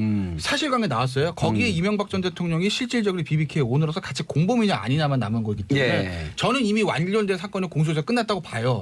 근데 다만 주가 조작은. 네, 근데 지금 수사는 안 될 거라고 보는데 어떤 문제가 있냐면 당시에 그럼 이명박 전 대통령이 지금처럼 확실한 다스 문제를 왜 그렇게 부인했을까? 그 당시에 예. 만약에 그래 다스 내 거야 도곡동도 내 거야 라고 하면 야 저 사람 진짜 숨겨둔 재산 많네 라고 끝났지. 얘기했겠지만 예. 그 당시에 대선 분위기 봤을 때 지금 근소한 차대가 500만 표 차의 압도적인 승리라는 그 상황에서 다스랑 도곡동땅에 본인 거라 가지고 몇 표 날라갔겠습니까? 그래도 선거는 이겼을 거예요. 예. 그럼에도 불구하고 이명박 대통령이 당시에 다스에 대해서 그렇게 민감했던 문제는 결국 뭐냐면 BBK 때문이거든요. 도곡동 땅은 내 거고 다스도 내 거인 순간 BBK도 내가 주가 조작의 주범이 된다. 그런데 예. 주가 조작의 주범이 되면 그건 재산이 내가 숨겨둔 재산이 1,000억이나 2,000억 있는 거랑은 차원이 다른 문제 아니겠습니까? 수많은 피해자를 양산하고 그렇죠. 경제범죄인이 되는 거기 때문에 그건 당시에 형사처벌도 형사처벌이지만 대선에 나올 수가 없는 거죠. 결국 이제 그 BBK 문제를 막기 위해서 다스와 다 부인을 도곡동 땅 얘기를 끝까지 부인하고 들어간 그럼 우리가 거죠. BBK 그때 당시 잘 지적한 거네요. 탁월하셨던 거죠. 예. 할 게 그거밖에 없어갖고. 예, 아까 이제 형량 잠깐 말씀하셔서 말씀드리면 지금 이제 법적으로 제일 형이 센 거는 뇌물수수예요. 근데 이제 양형위원회 양형 기준을 잠깐 말씀드리면 5억 원 이상인 경우에 이제 최고로 보고 있는데, 그러니까 5억 이상 받는 경우가 그렇게 더 흔치는 않은 거예요. 그렇죠. 근데 지금 누가 5억을 받습니까? 소송비 대납만 해도 40억이니까.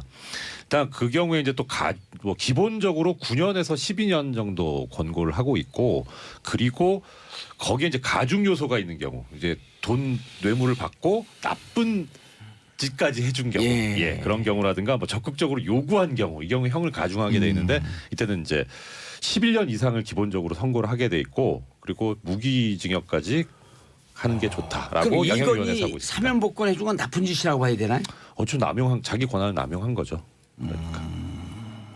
근데 특활비 액수가 늘어난대잖아요. 네, 좀뭐 이건 또 계속 어떻게 되는 거예요? 지금 뭐 또 2억 정도가 또 2억 추가됐다고 나왔다고 그러잖아요. 하는데요. 검찰이.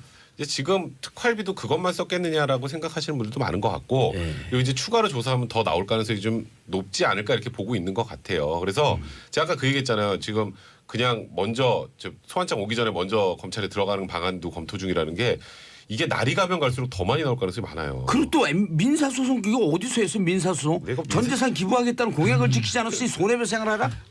요 민사소송은 사실 상징적인 의미라고 보시면 될 것 같고요. 이거는 뭐 현실적으로 뭐 이 소송이 인용될 가능성은 그렇게 높아 보이지 않는데, 이 소송한 사람이 저희 최광석 변호사라고 저희 대학 동기인데요. 26기. 그러니까 그 법적인 걸 모르고 하는 건 아니고, 상징적인 측면. 상징적인 측면에서, 그러니까 얼마나 국민들에게 사기를 쳤냐 이런 의미인 거죠. 그 어떻게 나오나 보자, 답변을 하나 보자라고 하는 그것 때문에 한 거라고 본인도 이야기를 하고 있어요. 7424님 듣고 있으면 정말 화가 납니다. 도대체 뭔 짓을 하는 거예요? 보건도사님 시원하게 한마디 속 시원하게 해주세요. 뭘 속 시원하게 해주세요. 그냥 감옥 갈 건데. 시원하게 가실 거예요. 시원하게 가시고 이제 시원하게 못 나오죠. 살아서는 아마 그 밝은 태양을 못 볼 것 같습니다. 이게 되게 무서운 말인데. 그러니까요. 샵1034번 짧은 문자 50원 긴 문자 100원 7778님 세 분이서 김변을 너무 놀리는 거 아닌가요? 꿀잼이긴 하지만 난 진보에도 김변을 응원합니다. 감사합니다. 이게 웬일이야? 스스로 오늘 오늘 자유한국당 빨간색 옷까지 입고 왔는데 응원하세요. TOP의 TOM의 SOS인데 아유 감사합니다. 자 백승훈님 정말 놀리는 거 정치라고는 아닌가요? 아무것도 몰랐었는데 라디오 들으니까 이해가 쏙쏙 잘 되네요. 자 세 분 인사하시고요. 네, 고맙습니다. 네, 자, 감사합니다. 정확한 거 4부 알쓸 경제로 돌아옵니다. 채널 고정하소서. 정봉재 정치쇼 4부 순서 들어가겠습니다. 알쓸 경제 알아두면 쓸데있는 경제 뉴스. 정철진 경제평론가님. 네, 안녕하십니까. 정철진입니다. 건내리 SBS 보도국 기자님. 안녕하세요. 네. 서울지방 집값 양극화 심각하다. 네, 그렇습니다. 아마도 청취자분들이 더 잘 아실 것 같아요. 저도 이제 보도를 할 때마다 많이 이제 피드백을 받는 게 우리 동네는 우리 집값은 그대로인데 맨날 수억 올랐다는 말 좀 하지 말아라. 그러니까 이게 전형적인 양극화거든요. 그러니까 서울 아파트만 서울 아파트 중에서도 강남과 그 일대에만 또 재건축이 됐거나 돼서 한 1에서 3년 차 됐거나 재건축 이슈가 있는 아파트만 올라도 너무 심하게 올랐고 나머지 경기권 이후 지방은 지금 이미 꼭지를 찍고 하락을 시작을 했거든요. 하고 이 양극화가 점점 더 커지고 있어요. 간격이. 그래서 이제 IMF 같은 경우에도 국제통화기금도 전반적으로 이렇게 봤을 때는 이 대한민국의 부동산 시장이 버블은 아니다. 거품은 아니다. 그런데 지금 현재 오르고 있는 이제 강남 쪽만 보면 이것은 상승세가 상당히 크다. 여기에 가계부채까지 고려할 경우에 이 양극화의 끝에 대해서는 한번 고민해 봐야 된다라는 그런 조언도 좀 하고 있습니다. 예. 근데 이 상황이 계속 갈 거 아니에요? 그러니까 지금 보면은요, 이 양극화가 약간 이제 두 가지 의견으로 나뉘어요. 예. 즉 양극화가 계속된다. 그러니까 그게 무슨 얘기냐면 서울 아파트, 서울 중에 강남 아파트는 계속 오르고 어떤 경기 변동에도 이것만은 영원할 것이다 하고 나머지는 뭐 경기 부침 따라 움직일 것이다는 이제 이론이 하나가 있고 또 하나는 결국에는 이 지방 아파트 가격의 하락 여기에 지금 수도권 남쪽에 일부 도시들이 있습니다. 공급 과잉이 되는 여기도 지금 상당히 힘들거든요. 이런 지금 악화되는 부분들이 서울로 건너올 것이고 강북 이어서 강남까지도 갈 수밖에 없다. 그래서 양극화의 끝은 결국 전체 대한민국 부동산의 이제 가격 하락의 시작일 것이다. 이제 두 개로 지금 나뉘고 있습니다. 예. 정철진 평론가님 얘기하세요. 저는 후자 쪽이에요. 저도 후자 쪽. 이게 왜냐하면 뉴욕 맨하탄이라면은 실은 이야기가 다르거든요. 그게 무슨 얘기냐면 뉴욕 맨하탄이라든가 뭐 런던에 있는 첼시라든가 이런 지역은 그 영국에 있는 자본, 미국에 있는 자본 말고도 글로벌 자본이 들어와요. 예. 그러니까 어떤 경기 불황에도 전 세계로는 돈 버는 사람들이 있을 거 아닙니까?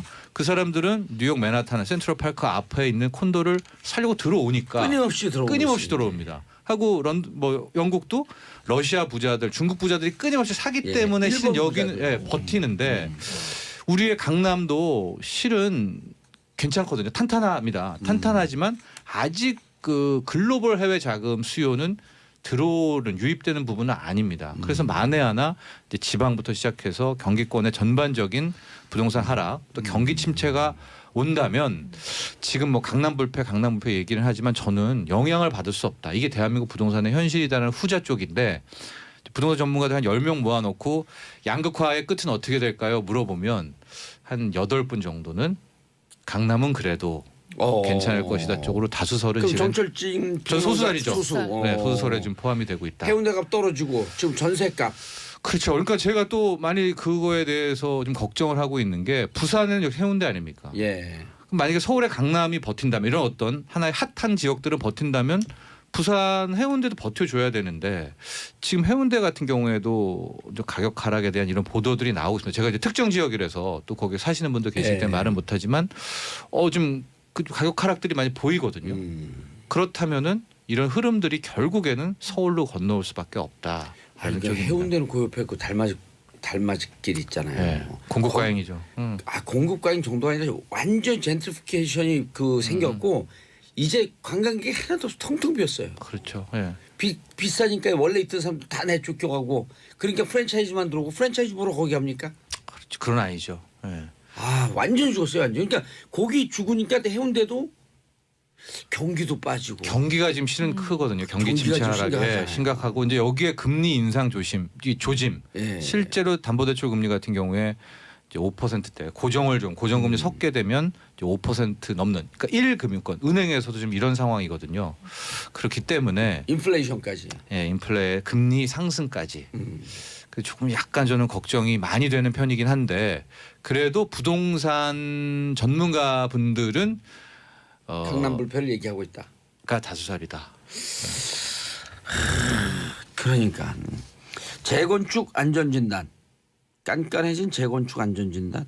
근데 이것도 저는 잘 이해가 안 되는 게 부동산 투기의 붐이 재건축서부터 시작된 거 맞는데 맞죠. 네. 맞는데 네.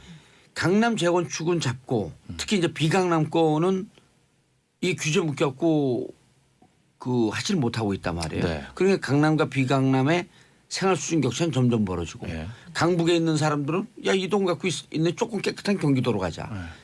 강북의 빈집들이 지금 속출한다는 거 아니에요? 네. 굉장히 지금 어떤 서울시 전체를 조망하는 그런 분석이에요. 예? 그래요? 이거 굉장히 서울시 차원의 어떤 접근적인 방법이 그래요? 나오고 있는데 지금 적합한 지적이신 게 엉겹결에 그냥 서울시. 근데 이 재건축 안전진단을 일단 설명을 해드리면은 어제 저도 깜짝 놀란 게요. 저 얼굴 빨개졌어요. 네, 왜냐하면 재건축의 지금 이슈는 연안입니다. 연안이죠. 30년으로 할까 40년으로 할까. 그래서 지금 1988년 이전의 아파트에 지금 살고 계시는 분들은 이제 우린 됐다라고 할 게 있는데 그때 이제 김현미 장관이 40년 얘기했다가 그게 이슈가 됐는데 그거 싸움 아니었어요. 30년이 40년이야. 근데 안전진단이라 새로운 카드를 탁 꺼내든 건데 재건축 사업을 이렇게 보시면 이제 가장 먼저 할 게 이제 안전진단을 또 조합 결성을 받아야 되는데요. 안전진단은 솔직히 그냥 흘러가는 과정이에요. 그래갖고 그 아파트 조합 결성 처음 붙는 플래카드가 조합 결성, 네. 그 안전진단 통과 네. 이렇게 쭉쭉 붙잖아요 플래카드가. 그렇죠. 이제 안전진단 항목을 좀 보시면요, 우리가 말한 진짜 안전 이게 예. 구조 안정성 항목이거든요. 예. 이거의 가중치가 기존에는 한 뭐 20%, 30%대였었고 거의 안전진단을 통과할 수 있는 게 시설 노후화, 또 더 이 카드가 주거 환경, 즉 이 주차장이 부족합니다. 택도 없이 예. 부족합니다. 층간 소음이 너무 심합니다. 이런 것도 하게 되면 연한만 채우면 거의 안전진단은 프리패스로 가게 됐는데 어제 나온 국토부는 이 안전진단을 안전진단답게 하겠다. 그래서 구조 안전성의 가중치를 50%. 그러니까 진짜 그러니까 튼튼하지 않은, 그러니까 완전히 막 휘청될 정도여야만 안전진단에 대해서 이 아파트는 이제 재건축을 해도 되겠구나라는 걸 해준다라고 하니까 그 굉장히 지금 이렇게 이 뭐라고 해야 될까 이게 쿠션을 돌려가지고 지금 치고 들어온 건데요. 근데 문제는 제가 아까 전에 왜 우리 봉도사가 이 전체 조망을 하냐면 그럼 누가 걸리냐가 핵심 아닙니까? 여기에 대한 핵심. 그럼 보니까 여기 양천구 목동에 한 2만 가구 넘게 있고요. 그렇죠. 또 상계동에 노원구 상계동 상계주공 한 10만 가구가 이제 여기에 걸려들게 되는데 안전진단 이 강화에 거기가 다 강북이라든가 노원구 쪽은 제가 굳이 전 노원구에 안 삽니다만은 이제 그분들을 대변하자면은 실제 노원구에 8만 세대쯤 되나요? 아닙니다. 노원구가 있고 뭐 송파구에도 있고 하는데 거의 양천구 목동과 노원 상계주공 여기가 이제 가장 비중이 크고 실은 재건축을 통해서 어느 정도 가격 상승이라든가 좀 기대해 볼 수 있는 지역들이 이쪽 지역이었는데 지금 상계동 같은 경우에는 지난 8.2 대책 때 작년에 한 방 맞고 지금 거기 다 묶여 있고 이번에 지금 이 재건축 안전진단 이슈까지 하게 되니까 실제로 잘 보십시오. 이미 강남은 재건축 이미 통과됐거나 재건축 돼가지고 지금 입주 1에서 3년 차 같은 경우에 30평형에 24억, 25억 하는 아파트들은 승승장구하고 오히려 그쪽은 더 혜택을 엄청 받는 거잖아요. 그리고 이제 막 좀 뭐 해보려는 데는 이게 잡게 되고 이러니까 타겟으로 타겟가 요망되는 지역이 타겟가 약간 이게 이게 비켜나갈 수도 있겠구나. 아니 그러니까 그 건축이 그 전문가들 얘기를 들어보면 오히려 강북은 좀 풀어놔야지 강남 가는 수요가 상대적으로 좀 빠질 수 있지 않겠냐. 그렇죠. 인프라, 도로, 교통 이런 거 좀 해줘야 되는데 요게 지금 이제 그러니까 그 자체는 좋아요. 저도 연한 싸움이 아니라 안전진단 싸움. 또 안전진단은 명분이 좋잖아요. 재건축이 안전이 안 좋아야 재건축하는 거 아닙니까? 근데 안전진단하고 아까 주차장 얘기했잖아요. 주차 공간이 예측되지 않았던 30년 전에 졌던 아파트들 아니에요. 어쨌든 안전진단을 치고 들어올 줄 몰랐죠. 네, 그래서 이제 분명히 재건축은 깐깐해질 것 같아요. 이 안전진단을 깐깐하게 하면. 그러나 과연 이것이 서울 아파트 집값을 잡을 수 있을 때까지로 이게 넘어갈 수 있을까? 이것은 우리가 이제 좀 봐야 되겠다. 것이죠. 이은경님, 목동 아파트 10년 사는데 못도 안 들어갈 정도로 튼튼합니다. 10년은 지금 대상이 아닌데요. 주차장은 좀 모자란데. 아니, 아파트는 이미 30년 대상인데 여기서 10년 살았다는 거죠. 여기서 본인이. 주차장은 좀 모자란데 단독 주택 지역보다 훨씬 낫습니다. 흑벽돌로 지은 치골집은 50-60년 거뜬한데 이분은 이제 하지 마라. 이런 주장인 거죠. 6위 이상 우리 아파트는 40년 된 아파트인데 튼튼해요. 근데 재건축한대요. 이것만 생각하는 세태 씁쓸. 자, 주민들은 이 아파트 이런데 그 문재인 대통령 정권 그 문재인 공약이 도시재생 아니에요. 그렇죠. 주차 문제만 좀 되면 이렇게 오래됐는데 조금씩만 손봐도 충분히 살 수 있다라고 하는 쪽으로 많이 흘러가요. 근데 오늘 문자 보내신 분들도. 그리고 실질적으로 들어가고 조사를 해보면 재건축 이런 거에 부정적인 시각이 꽤 많아요. 쫓겨난다는 거야. 그렇죠. 그런데 주차 공간을 어떻게 할 거냐. 그래서 주차 빌딩은 좀 빈집 있는데 주차 빌딩을 좀 져주고 이렇게 하면은 리모델링해서 살면은 무슨 그 조경도 좋고 이렇게 긍정적으로 보는 사람들이 많아요. 맞습니다. 왜냐하면 그 이 대지 지분율이 그 옛날 아파트들은 넓어가지고 마음은 그냥 뻥뻥 뚫리죠. 너무 좋죠. 조경은 좋습니다. 근데 방금 얘기하신 것처럼 주차 때문에 지금 주차에 대한 문제는 이건 당국이 이거 해줘야 돼요. 왜냐면은 안전진단으로 못하게 한다고 하면 해당 주민들이 지금 이제 주차 문제 앞서도 우리 주차 문제 했지만은 거기에 대한 솔루션은 필요할 것 같습니다. 알겠습니다. 한글 달고 나온 명품 패션이 뭐예요? 네. 제가 오늘은 저희 라디오긴 하지만 약간 지금 보이는 라디오로 보고 계신 분들이 조금 더 재밌게 보실 수 있는 소식을 좀 가져와 봤는데요. 주세요. 저 패션에 관심이 많아요. 그러니까 맞아요. 패션에 관심 많으시죠. 명품이 된 한글. 얘기를 좀 가져와 봤습니다.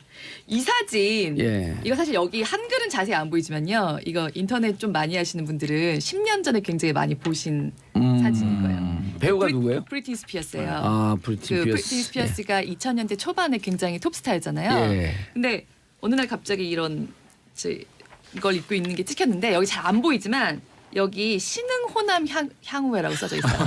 여기 보세요. 신흥호남 향후회라고 써져 있어요. 예. 검색해 보시면 이 사진 많이 나오니까 아. 지금 보이는 라디오로 보고 계시지 않거나 듣고 계신 분들도 브리트니 스피어스 신흥호남 향후회 치시면 바로 이 사진들 보실 수 있습니다. 브리트니 피어스 신흥 호남 향후에 하면 네. 이 옷이 떠요. 네, 옷이 초록색, 떠요. 네. 연두색, 초록색 이렇게 그 스트라이프 형식으로 돼 있는. 그래서 이게 2000년대 초반까지만 해도 굉장히 야 저게 뭐지? 브리트니 스피어스가 왜 저걸 입었지? 아하. 그래서 그때 있었던 소문이 이게 그 돌쇠 앤 가바나라는 명품이잖아요. 돌집엔 가봤나? 그죠? 예, 돌집엔 가봤나. 예. 돌집엔 가봤나 옷이라는 소문이 거의 정설처럼 퍼졌었어요. 그런데 그건 사실이 아니에요. 예. 브리트니 스피어스가 도대체 이걸 어디서 구했는지는 지금도 미스테리인데 직접 물어보질 못해서 그래서 이게 브리트니 스피어스가 입고 있으니까 이때도 이게 명품겠거니 그래서 그 돌집엔 가봤나에서 한글의 아름다움을 알고 이 원피스를 만들었다라는 소문이 굉장히 설이 정설로 쫙 돌았는데 아니었어요. 가짜였어요. 이것은 아마 우리말로 그 보세 옷집 같은 데서 구입을 했었던 것 같습니다. 왜냐하면 그리고- 저렇게 유명 배우들은 네. 그 나만의 명품에서 사면 같은 옷을 입는 사람이 만나기 싫으니까 만날 가능성이 있으니까 네. 나만의 옷을 찾거든요. 가끔 이렇게 보세도 가요. 브리트니 스피어스. 예, 많이 갔었던 가요. 거죠. 특히 네. 그 헐리우드 배우들 특히 많이 가요. 네, 그러니까 이때 브리트니 스피어스 한참 핫할 때였어요. 어. 10년, 13년, 14년 전이어서 예. 그리고 이 사람은 지금 이거 보이는 라디오 보고 계신 분들 이쪽에 난 예뻐. 다 난 예뻐. 이제 제가 들어주면 더 잘 보여요. 아 이게 누구예요, 이분이? 크리스 햄스워스예요. 크리스 햄스워스. 햄스워스. 네. 여자들이 굉장히 좋아하는 배우고 토르 같은 블록버스에 나온 배우인데 아 맞아요. 예. 우리나라 토르의 어떤 난 예뻐. 예, 우리나라 여자분들 중에도 오. 이 사진을 그 SNS에서 프로필 사진으로 해놓고 계신 분들이 많아요. 난 예뻐라고 써져 예, 있는. 얼굴 나로 바꾸면 딱 맞네. 난 예뻐.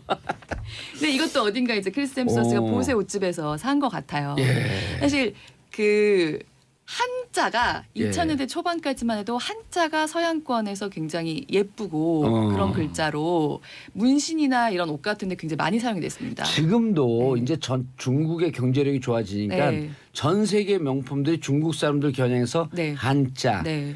용, 네, 맞아요. 벌, 네. 뱀, 네. 예, 네. 그게 이제 12간지 아니에요? 네. 그 자축인묘 그 하면 이제 뭐 그 맞아요. 그 뭐 고양이 뭐 이런 등등 그런 거 형상화해 갖고 네. 예? 네. 팔 맞아요. 뭐 그 구 무슨 묵집바 할 때 네. 그런데 구 무슨 구씨가 만든 그 옷을 딱 보면 이거 우리 옛날에 그 80년대 조폭 영화에서 맞아요. 좀 입고 나오시는 예. 그런 알록달록한 옷이랑 굉장히 비슷해 보이는데 그게 그게 지금 대세 아니에요? 이제 조금 대세죠. 기울긴 하지만. 근데 사실 좋아하죠. 한자와 그런 무늬는 조금 스테디셀러예요. 아 한자가 이미, 원래. 네, 오. 90년대 말부터 예. 2000년대 초반에 이미 굉장히 한자 문신한 서양인들도 많았고 그런 패션은 좀 꾸준히 있었거든요. 근데 요즘 대세는 한글입니다. 아. 제가 왜 이 13년 전, 예. 막 몇 년 전 사진에 이 신흥 곳에 호남 향후에 예. 브리트니 피어스 왜 보여드렸냐면 이때 명품이라는 얘기가 있었지만 예. 이것들은 사실 불분명했어요 출처가. 근데 요새는 어허. 정말로 그 해외 명품 디자이너들이 어. 컬렉션에서 한글이 메인 모티브로 쓰인 작품들을 내놓고 있거든요. 이제 가져와 봤는데요. 예. 올해가 2018년이잖아요. 예. 2018년 그 스프링 서머 컬렉션 SS 컬렉션이라고 하는데 예. 요 SS 커스 아메리카 예. 그냥 하얀 티셔츠에 아메리카라고만 쓰여져 있는 이 옷. 예. 라프 무슨 침대. 라프 땡땡스 침대라고 할 수 있는 디자이너가 그 우리나라 돈으로 30만 원 정도의 티셔츠를 내놨어요. 네. 지금 하얀색 티셔츠의 무늬라고는 그 굉장히 약간 촌스러워 보이는 우리 눈에는 약간 촌스러워 보이는 폰트로 아메리카라고만 쓰여져 있을 뿐인데 아메리카 별. 이 티셔츠가 30만 원이에요. 이게 저는 아주 의미심장한데 아메리카가 미국 아니에요. 네. 별은 또 그 인공기 북한을 상징하니까 아메리카와 북한이 곧 대화를 할 것 같다. 오, 네. 그 하나의 티셔츠 위에서 이 한반도를 그 상징하는 것 같거든요. 제가 기사 준비하면서 이 사진 100번 봤는데 정말 생각하지 못했어요. 이것도 한 번만 보여주시면 이거는 제가 말씀으로 설명을 드리면 까만 양복에 나무 아미타불이라고 쓰여져 있는 까만색 넥타이를 입고 있습니다. 이거는 땡땡 야마모토라는 굉장히 유명한 디자이너가 이것도 역시 2018년 스프링 서머 컬렉션에서 이 내놓은 넥타이예요. 나무 아미타불이라고 쓰여져 있는 게 여기 얼룩덜룩한 것도 잘 찾아보면 한글을 여기 몇 개 놓을 것 같아요. 느낌상. 네, 그거는 아닌데 나무 아미타불. 네, 넥타이 나무 아미타불 이게 다 이제 세계적인 디자이너가 제일 히트칠 만한 그 셔츠를 하나 만드는데 거기에는 팔 옆에다가 착하게 살자.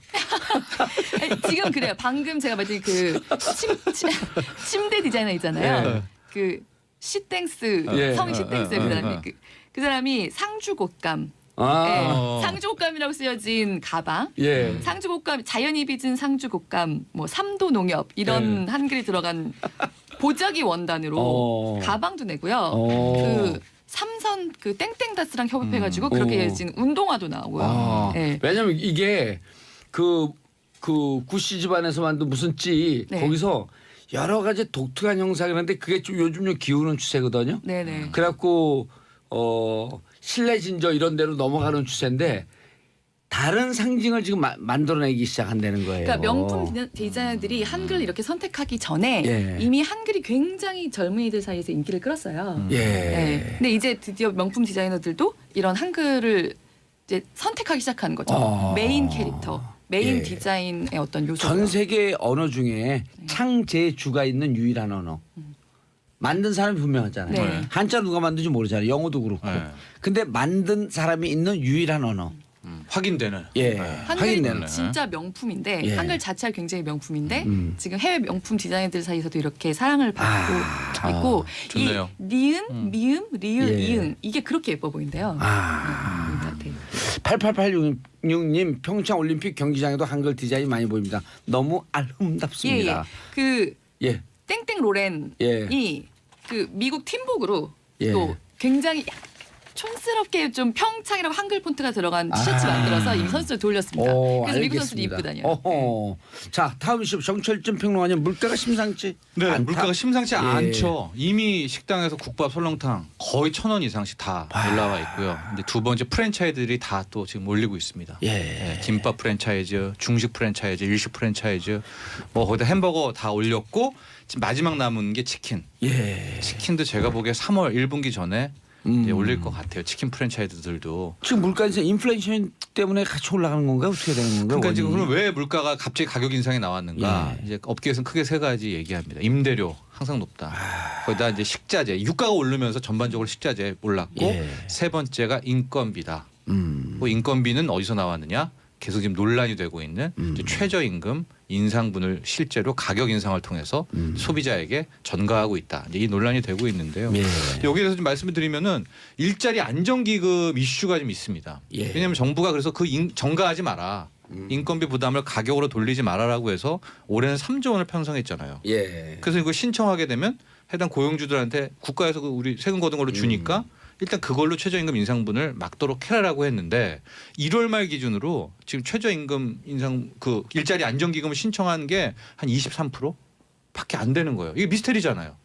국가에서는 지금 딱 기금을 준비하고 신청 받아가라. 신청만 하면 주겠다. 이걸 통해서 이 돈을 가지고 그 우리 뭐 아르바이트생이든 그 일하시는 분들에게 주라라고 했는데 실제 지금 신청이 25% 그러니까 30%도 안 된단 말이죠. 처음에 뭐 1%밖에 안 된다고 또 야당에서 막 많이 났는데 근데 그 여러 가지 이유 중에 하나가 실은 고용보험에 있어요. 그러니까 이게 탁상고론일 수밖에 없는 게 지금 보면 고용보험을 가입한 그 대상에 한해서 그러니까 일자리 안정기금이 나오는 거예요. 4대 보험을 가입해야지. 4대 보험을 해야지 나와요. 근데 이 4대 보험 이 이슈는 일하는 분들 중에서도 싫어하는 분들이 있습니다. 가령 대학생이에요. 근데 4대 보험을 이제 자기가 됐고 이 역에 들어가서 그 일자리 안정기금을 받게 되면 어떤 일이 있냐면 학자금 대출은 갚아야 됩니다. 소득이 생겼으니까. 하고 부모가 일단은 뭐 기초생활수급자의 가족이 있다. 자기가 일해서 소득이 확인되는 거잖아요. 4대 보험이 나오면 못 받습니다. 그러니까 일하는 분들도 이거 해주지 마세요. 예. 라고 해서 일자리 안정기금 신청을 안 합니다. 근데 사업주는 그럼 또 왜 안 하느냐? 사업주 지금은 이제 4대 보험 다 들고 고용보험 해가지고 국가에서 일자리 안정기금을 해서 주지만 예. 대부분의 소상공인 사장님들은 이 일자리 안정기금이 뭐 길어야 2년, 3년이면은 그 뒤에는 어떻게 할 거냐. 그렇죠. 예. 그 뒤에 내가 괜히 신청했다가 예. 그 다음에 내가 칼 맞으냐 나도 안 한다. 그러니까 실제로 지금 돈은 3조 원이나 누구 있지만은 이제 이런 어떤 이슈 하나하나 때문에 일자리 안정기금이 제 역할을 못하고 예. 그 사이에 속속 인건비라는 명분하에 이게 지금 가격 인상으로 다 전이를 하고 있거든요. 인건비 상승분을. 그러니까 이쯤 됐다면은 이제 정부에서 이 일자리 안정기금 운용이라 이런 부분을 다시 한번 고민을 해봐야 되지 않을까 그런 광주. 알겠습니다. 두 분 수고하셨습니다. 인사하시고요. 네, 맞습니다. 감사합니다. 예, 저는 내일 10시 5분에 다시 돌아옵니다. 평창 올림픽 끝나지만